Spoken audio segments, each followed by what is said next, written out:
planning, studying, and listening to their coach, of course, checking to see who are they going to pick.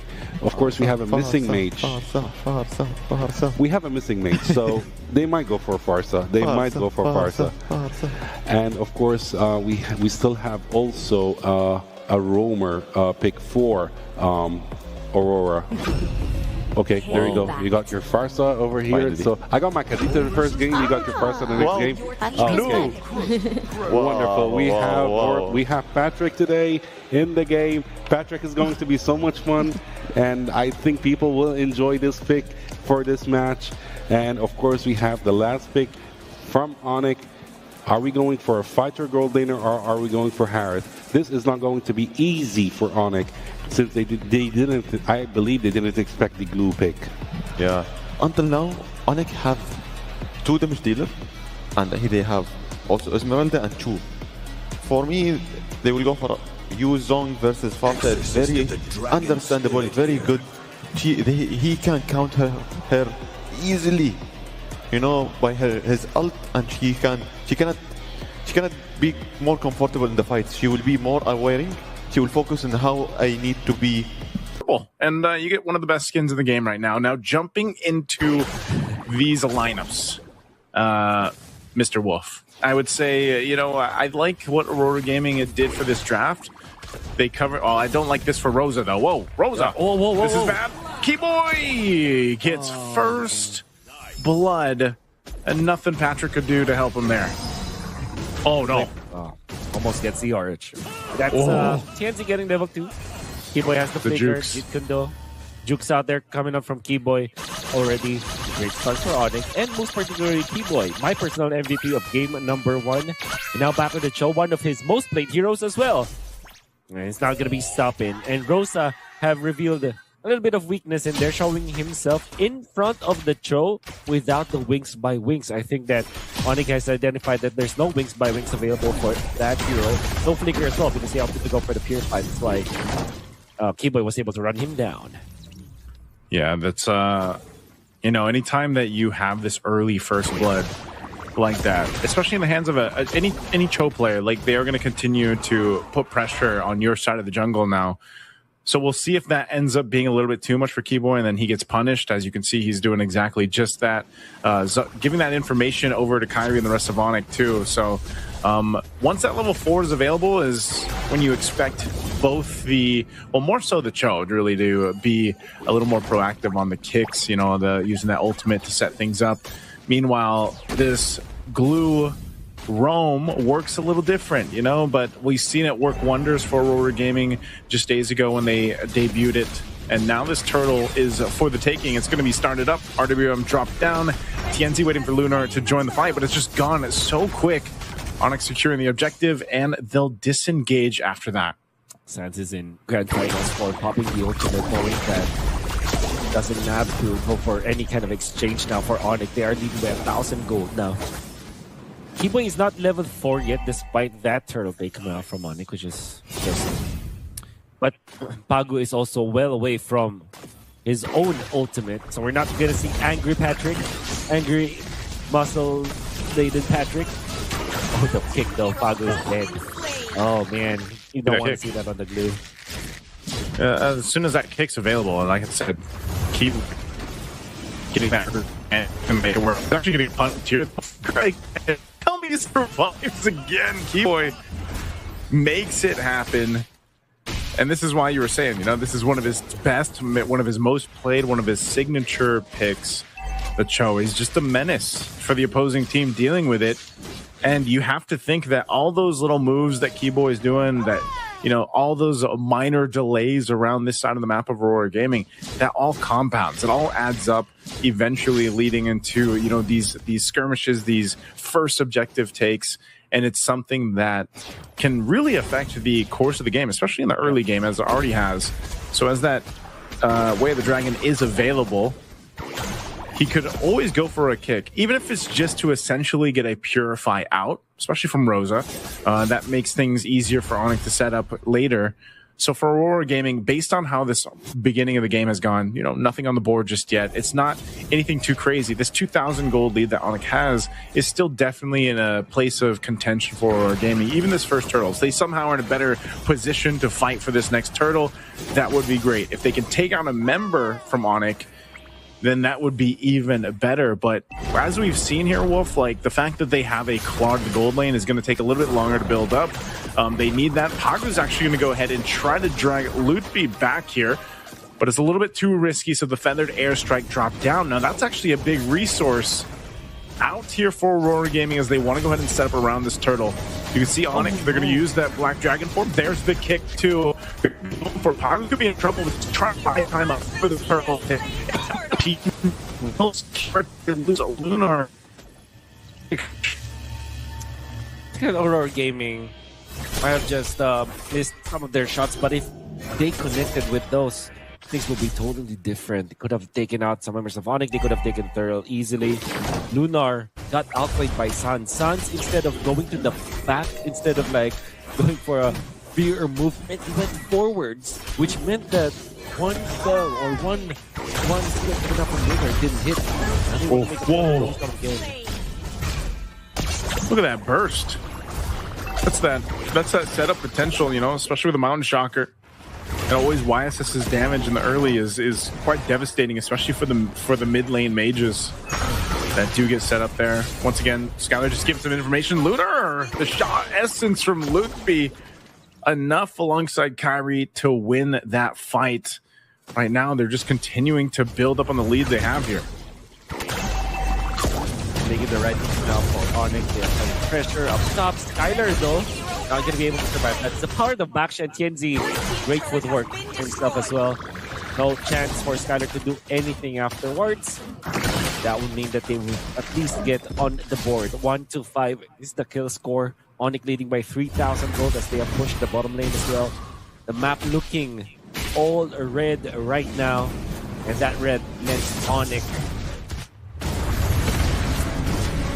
Oof. Black Dragon form used. I think he's going to be able to escape though. Lutfi is fine. If you look at Aurora Gaming's chances of winning this game, because again, this is the grand final, it's a best of 5. It's quite a bit of jump too in terms of the prize money between the first and second place here. And obviously, if Aurora Gaming can beat ONIC Esports, that would be a huge statement here in Games of the Future 2025. And the way they're going to have to make that happen is allowing Sigiboom to get farmed up on this Claude. They're going to be rotating for this turtle. Once again, fighting for it. That's the kick, separating Pagu from the fight. Sigiboom gets the turtle secured now, and Lutfi trying to get away as Lunar also on the disengage. Keyboy won't be able to catch him. Doesn't have the kick anyway. So once again, Aurora Gaming taking these little wins where they can. If that means getting a turtle, then that's something for them, rather than losing everything. Although Pagu is really struggling to try to make it work this time around, it just seems like ONIC saw that game. They know how to handle this glue roam. And so far, again, it's got to be a stack of compounding small wins for Aurora Gaming to get back into this game. ONIC are doing the right moves. Fortunately for Aurora, a little bit of, like you said, staggering some of the little wins that we have with the turtle. Tianzi. There's the kick. Feathered Airstrike, RWM, just right across the battlefield in the mid lane. It's chaotic, it's messy, but even under the turret they go. A double kill for Kyrie. Looking for more, forcing it under and in between the tier 1 and tier 2 turret. As 3 fall for Aurora Gaming. Man, ONIC is just so good at juggling around the team fight. Huh? The fact that that was the team fight where everybody from ONIC was ready and are well connected. Sans popping the ultimate very early. You would think that they will wait for an initiation first.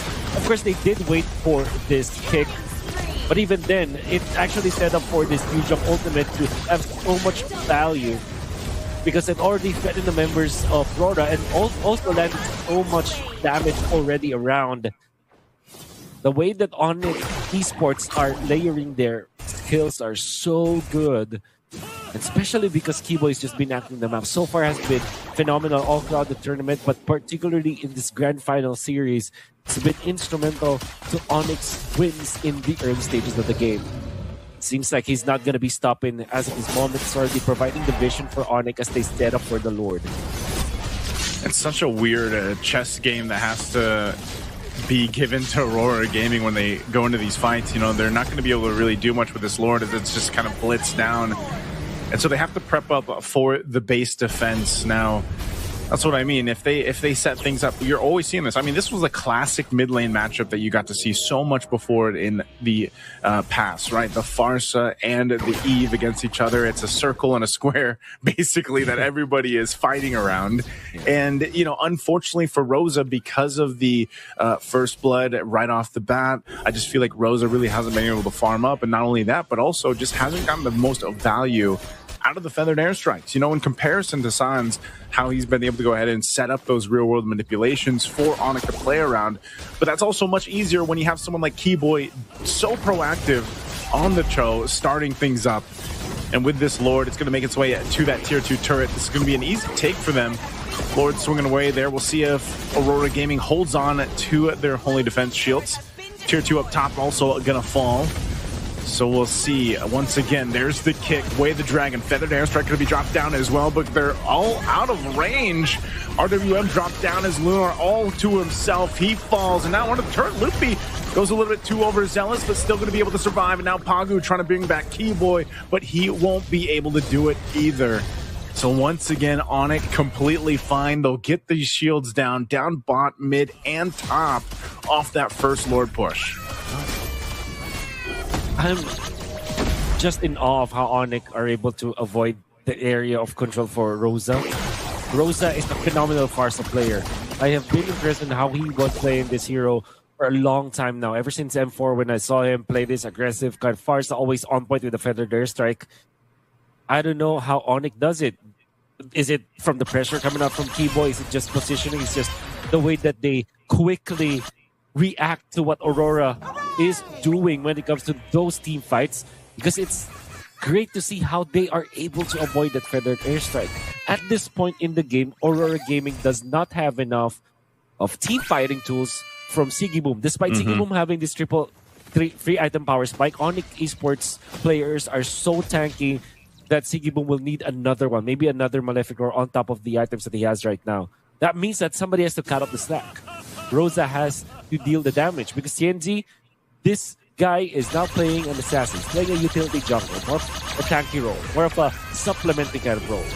I'm saying this, ONIC are avoiding the main DPS of Aurora Gaming in a masterful way, and Aurora Gaming has to solve this. It's very, again, it seems easier than it actually is with the way that ONIC is playing these team fights. You know, being able to actually split up or disengage or even just keep a distance from the main majority of the damage that Aurora Gaming has. Because again, it's not the Feathered Airstrike, it's the Blazing Duet, right? And it's been that target acquisition too that you see Keyboy, where he's more often than not actually getting Lunar, kicking Lunar or Pagu away from the team, and then they isolate them, and you know, they get the automatic kill, plus they stay away from the main source of damage. So once that's expended, once the Blazing Duet and the Feathered Airstrike are gone, what left do you have other than the auto attacks, mainly from Sigiboom, right? And like you mentioned, in terms of itemization, ONIC, because of the massive lead that they have, the 10,000, they already have it. You see there too. Keyboy alone, man, he's got the Chastised Pauldron plus the Antique Cuirass now. So even if Keyboy jumps in, he's not too worried about Sigiboom, right? And he's also got the Athena Shield just to go ahead and help with that damage if he does get hit by Rosa. But so far, that really hasn't been the case. He's been able to go in, just get the kickoff, and then the team follows suit from there. So now with the Lord making its way down the mid, with this kind of advantage in terms of itemization, they're in a really good position to knock down these base turrets. But I think Gun picked up by Sigiboom going in for utility instead of raw damage.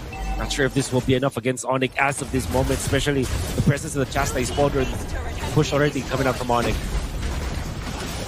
Top turret going to be worked on here. This Lord should be made quick work of. The Black Dragon form dropped down. There's the Feathered Airstrike. A couple shots on the minion waves, trying to keep them at bay. The turret's still going to stand because it was cleared out by Rosa. It's only the mid turret down for now. ONIC should be able to get this top turret at least with this next wave pushing in. Are they going to go for the cutoff here? They'll get the turret, and it looks like they might back off. That bottom wave not pushed in quite just yet, so ONIC playing it safe, disciplined, even with a almost 12,000 gold lead against Aurora Gaming in Game 2. They will take their time. A bottom wave nearly pushing in. They might force this once again. Lutfi doesn't have the Black Dragon form just yet. There's the Feathered Airstrike. Clearing out the minion wave, and Aurora Gaming will hold on to it, but oh, Pagu might be in trouble. Tienzi as well. Tienzi going to be in trouble. Popping the Poissons under the turret. Still going to be able to live with 1 HP. And ONIC still pressing the situation. Skylar jumps in. He's going to take the brunt of the damage. Pops the Winter Crown. He could be in trouble here. ONIC trying to help him out, but finally a kill converted for Aurora Gaming. It's been a long time since they've gotten a kill. They've moved on to Skylar up top. That was the first kill that they've had. The second and only to them on the side of ONIC is onto Skylar once again. But that was more of an aggressive play coming out from ONIC that was punished by Aurora. They used Winter Crown, but they didn't have any minion wave to capitalize with that. ONIC, the way that I'm looking at the way they push is that they're protecting the minion waves. I think that's really commendable on how ONIC is handling this. However, Aurora have found a way for them to deal with ONIC's push. Farsa ultimate from Rosa just to clear out the minion waves instead of reserving it for the heroes. The innate effect of it is that they are able to defend their turret, and if ONIC eventually goes for the dive, you can see that there could be that punish. Now, 15 minutes in, Aurora Gaming has a little bit of fight in them compared to ONIC. They still have 10,000, about 10,000 gold as an advantage for ONIC, which kind of translates to them being tanky enough to frontline against Aurora Gaming. So this Lord is going to be tricky for Aurora Gaming for sure. See how they approach it, and if they even really want to get in range here. ONIC will take their time because they know if they actually force a fight, there's potential that they could just end the game even without claiming this Lord. Skylar picking up his own chastised pauldron. Let's go ahead and help with that damage coming out from Siggy Boom and that attack speed. So it looks like Aurora Gaming wants to fight for this one. Lord's going to be at half health. ONIC, knowing that they have the advantage, they can let them go ahead and take most of that damage. So they force Aurora Gaming off the Lord, and they'll go in to clean it up to secure the Lord. And now Aurora Gaming, after needing to defend the base, they're going to have to defend it once again. Keyboy with the Winter Crown as the last pickup here for ONIC. They're really feeling that this is their shot against Aurora Gaming to reach match point. They are going in for the jugular. What this gives Keyboy is that freedom to go in even under the turret. Ooh, they get a flicker out from Skylar. Good usage of the dangerous grass there on the near that base turret, but still they've got to deal with this Lord. It's only a small resource expended as well for Skylar using that flicker. You could just Falling Star Moon and following Keyboy here. So let's see how they juggle this around. The Feathered Airstrike nearly backed up for Rosa. They're going to need it here. They're going to hold up that Lord right in the mid lane. It's still going to be used to push them off. Pagu might be risking his own life just to buy time. Immortality bot as well. He's going to go down here. ONIC picks up a kill, but the Lord has been done well. Now the Feathered Airstrike dropped down, followed by the Dragon of Form. They're going to force the fight anyway. An RWM, a double for Sans. Lutfi could be in trouble here. The Blazing Duo with the Winter Crown. Nice setup from Siggy Boom as he BMIs back to safety. But the waves are pushed in, and ONIC can just lock on the base to take and secure Game 2.